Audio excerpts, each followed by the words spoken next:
Hello and welcome once again to my channel. So by popular demand, specifically on TikTok, this is a much requested video from when I was doing my solo flawless attempts live on TikTok as well as Twitch.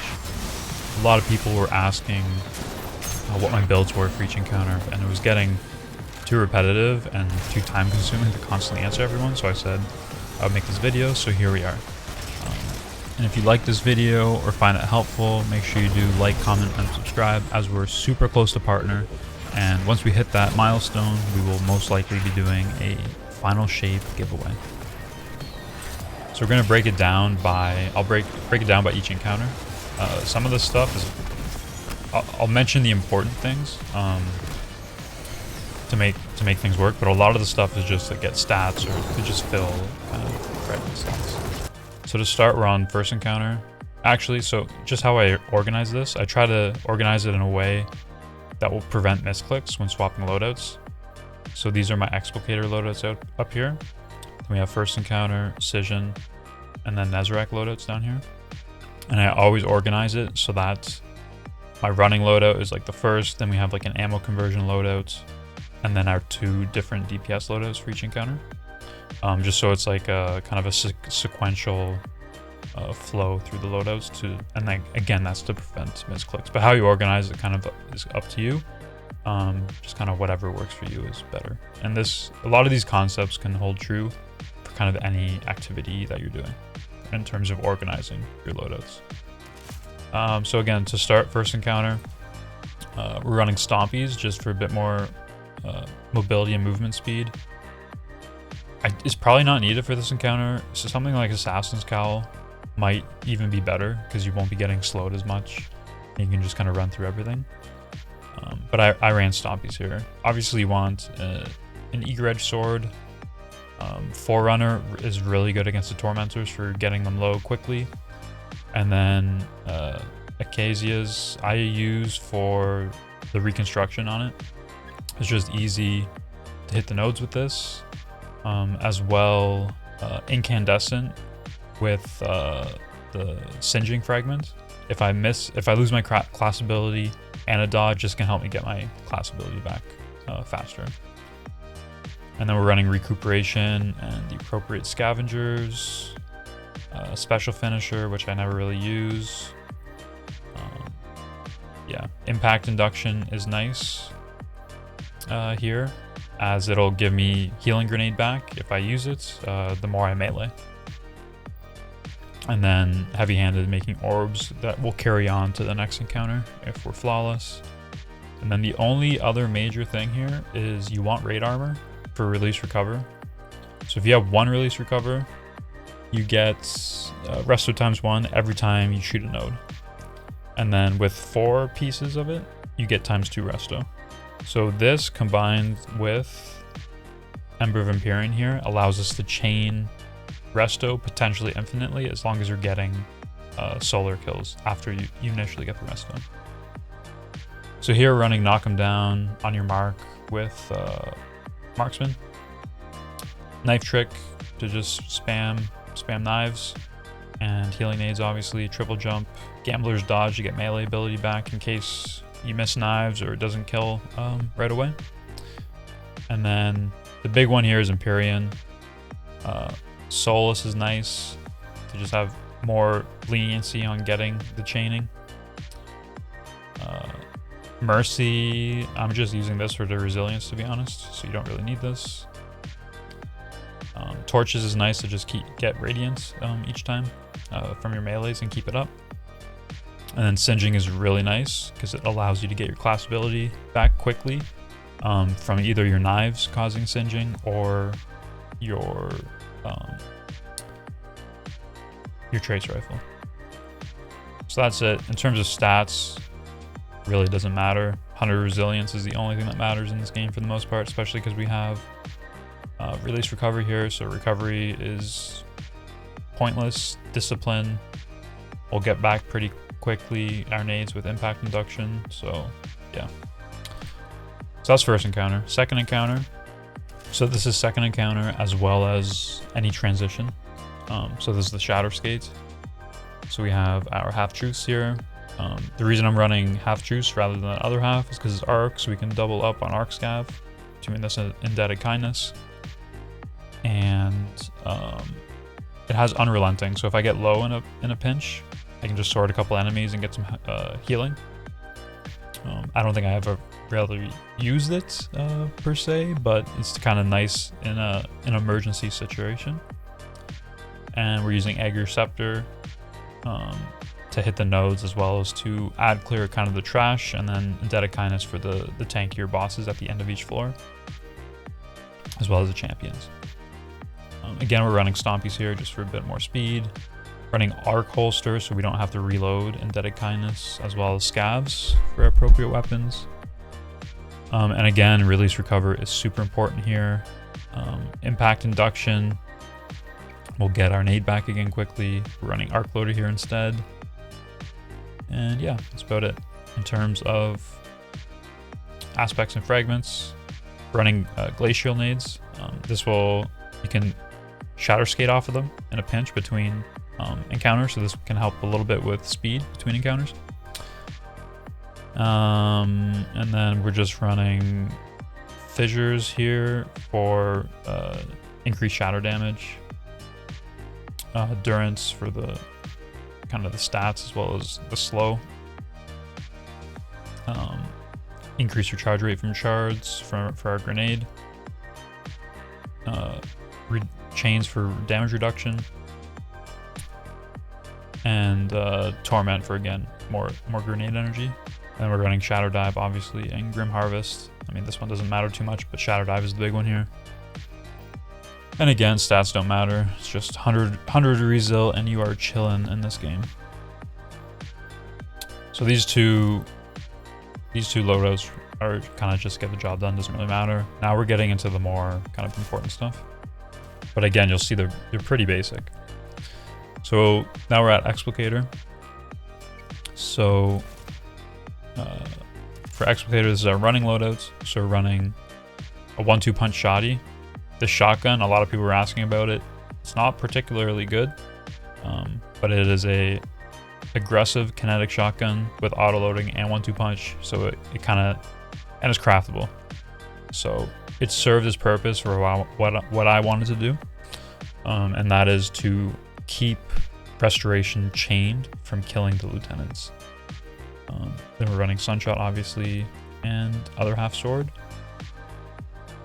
We're running Solar Holster here with kinetic and void scav. So Solar Holster was just kind of let us reload Sunshot less. It's definitely not needed. You could probably run Recuperation there instead.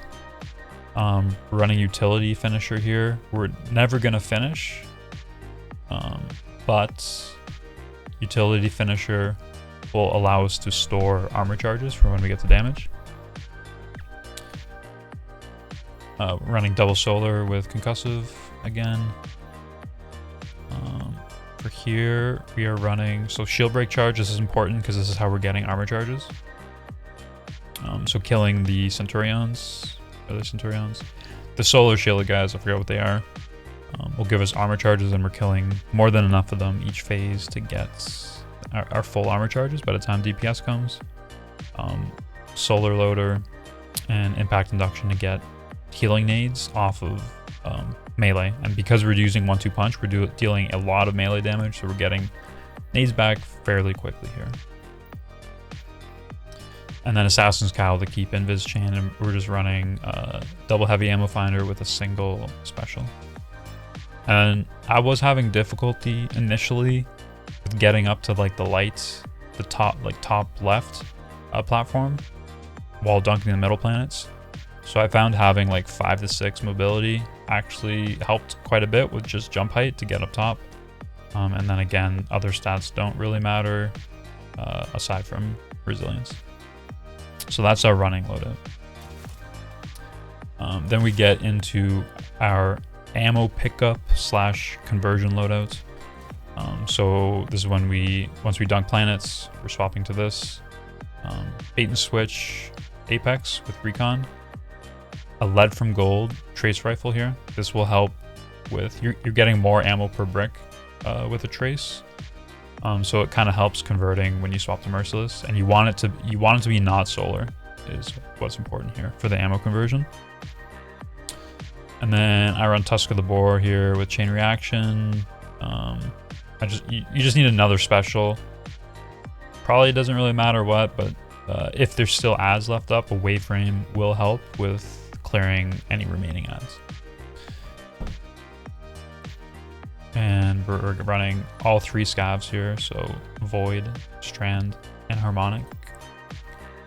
The class item stays the same. And then we run double solar reserves to get more rockets, and it will trick the game when we're converting to the Merciless ammo, so we can get 3 mags of Merciless. And we run double impact induction with Strand Loader, just because anything that we're doing for ad clear is going to be with this, so we want the loader there. And then we stay on Assassin's Cowl, so we can get invis before damage if we need to, and a little bit of regen. And we're running special ammo finder in case we need some special. We should have enough heavy at that point. Hands-on, which, I mean, this really isn't doing much. And this.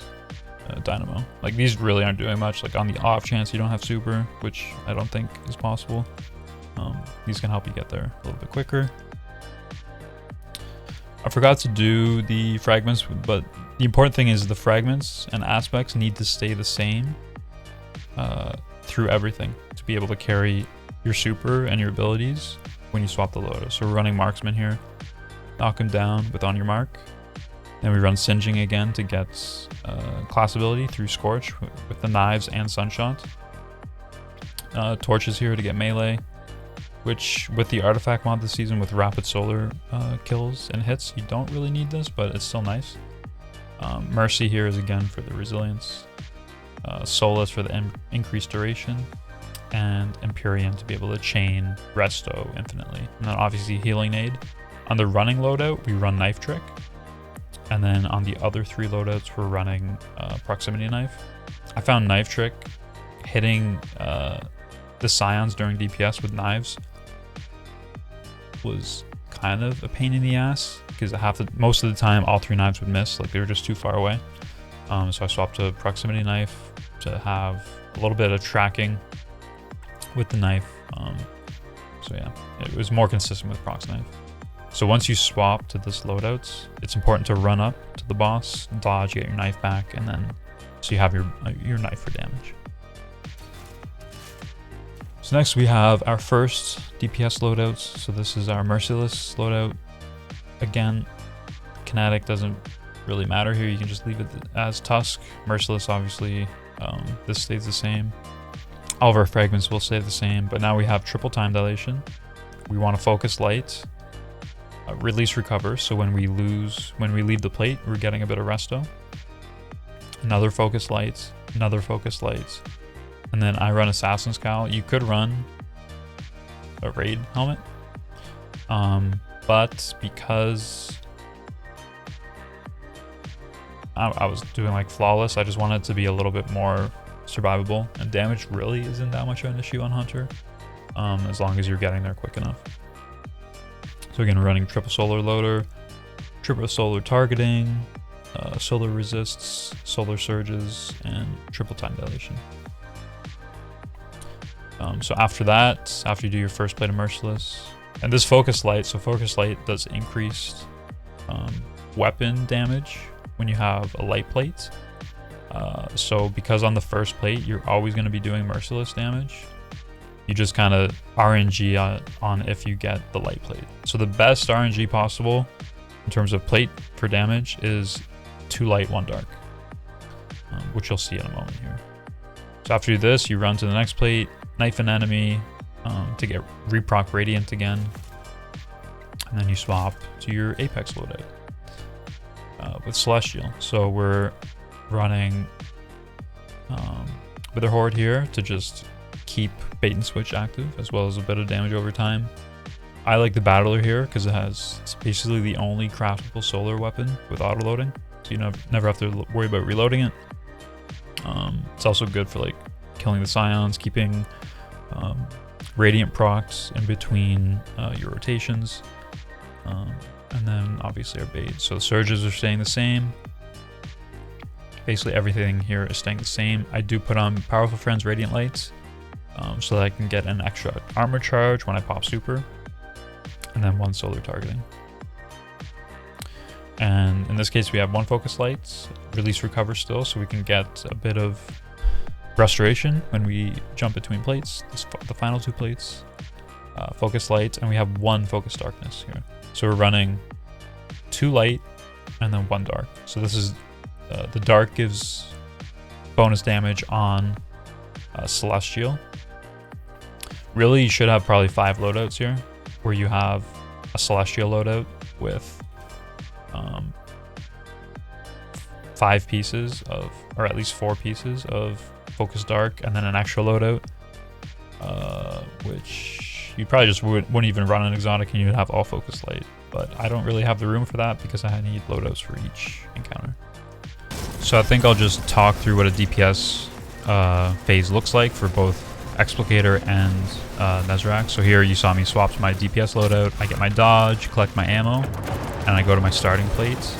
I throw a knife here to get invis, so I'm a bit safer when I swap. Explicator is kind of in a really bad situation here. Usually he's not like that, but I proc my impetus. And then on the last bullet, we re-proc it. And you just need 2 mag here. And then we throw a knife to get invis, bit of resto from losing the buff. And then we just do our rocket rotation. And I found, so you could ego 2 rockets and then goalie, but I was having issues where he would fucking move weird and I would miss the last rocket. So I found it better to rocket, goalie, and then hit the last rocket. And you can see I didn't have that 3rd plate, and that was because I was late getting like starting damage on the 1st plate. So one other thing here for final stand is you want to pop your super with Celestial and then swap to Knucklehead. So this will give bonus damage based on how low they are, below 30% health. So you can see my golden gun there chunked for like 1,000,000. So you keep your Celestial, but you get the damage buff from Knucklehead as well. And then if you have more health on the boss for whatever reason, you're also getting bonus damage on your rocket rotations as well. Alright, so now we're on Nezarec. So we're running Osteo for just general ad clear and to generate us heavy. Father's Sins with 11 gold snapshot. This will just snappy. It's 140 to hit his Nezarec's crits, and then sword for movement. Then we're running Void Holster here and Scav to double up on the Scavs, and then Void Holster will allow us to just never really have to worry about reloading Sniper. And then again, we're using Special Finisher. We're never going to actually use that unless we absolutely need to. It's more to just hold our charges going into DPS. Double Void Resist, double Heavy Handed, and Impact Induction to make ourselves orbs, as well as get us nades back quickly. And then we have double Heavy Ammo Finder and Special again to just get more ammo. And once again, for release recovers so that we can get that ×2 resto and chain it with our knives between each node. So we'll get into our Aspects Fragments again. I'm pretty sure they're just the same. So we have Marksman again. On your mark and knock them down with Knife Trick and Solar Nade. So Solar Nade, you could run Healing Nade here if you have difficulty, but because it will help for DPS just surviving. But Solar Nade is just it's a DPS increase because we can debuff this season with Solar Nades. So again, we have Singeing. So this will help us get our dodge back in case we miss knives or knives get lost for some reason. Sometimes you will just kill an ad and it won't give your knives back for some reason. I think it has something to do with like Sunshot Scorch, potentially. Again, Mercy is just for the stats, the 100 resilience. Solace for the increased time, and Empyrean for the chaining. And this stays the same for every loadout that I'm about to show for Nezarec. So that's our running. Assassin's Calm and the Eager Edge combined make running pretty damn easy. So next we have our ammo conversion / celestial loadout. So we're just swapping to any primary weapon. It doesn't really matter here. And then merciless, obviously, and we keep our sword. Triple time dilation.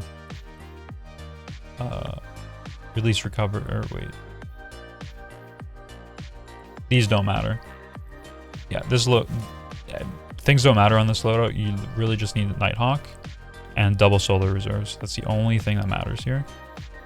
Because all you're doing is you're swapping, and because you're swapping from void to a solar weapon, the double solar reserves will increase your reserves when you're swapping, so you're getting a better ammo conversion.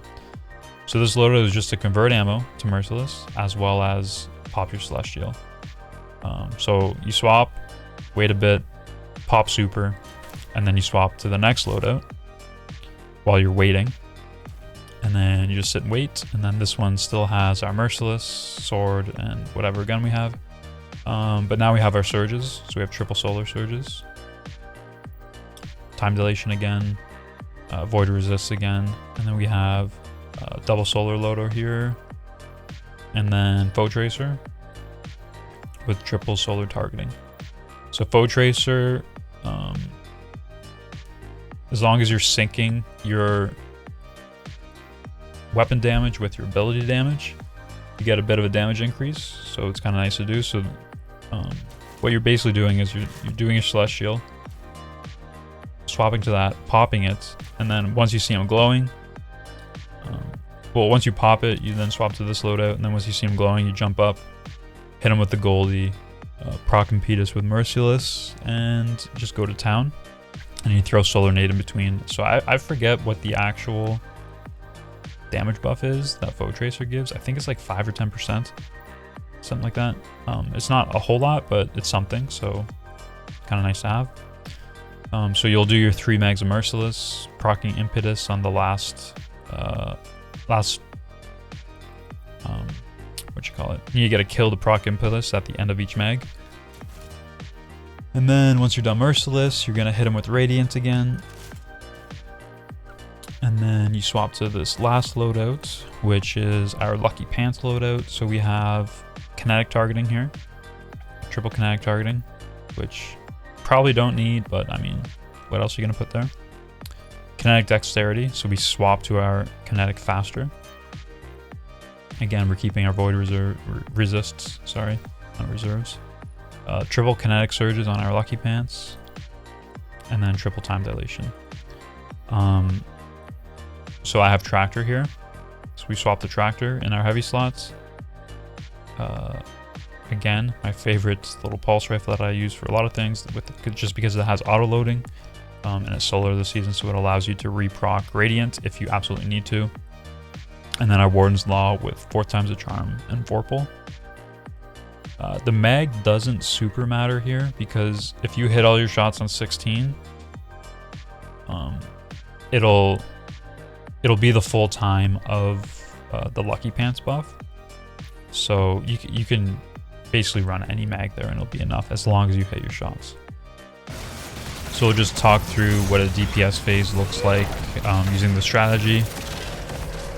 So we hit the node, jump down. I swap to my Celestial loadout. I count to 5 here, either in my head or I usually do it out loud so I don't mess up. Then we pop Goldie, swap to our Foe Tracer loadouts. And once we see that the tomb glow, we jump up, get Radiance, and then Goldie him, and we proc Impetus, and just unload here. Second mag, we debuff again with Solar Nade, and we're remembering the proc Impetus, so we have it for the final mag here, because 3 mag Merciless really helps with damage. Then as we swap loadouts, we're gonna hit him with Radiant, swap loadouts, Tractor, and then nuke him down with Warden's Law. And that's it. So those are all the loadouts. I hope you guys found it helpful. Leave a comment below if you did. And let me know if you guys want to see more build loadouts. Thank you for watching. We'll probably be doing Trio Nezarec Supply Pantheon at some point this weekend. So make sure you subscribe and follow on TikTok, Twitch, all that good stuff if you want to see that. Anyways, thank you for watching, and we'll see you in the next one.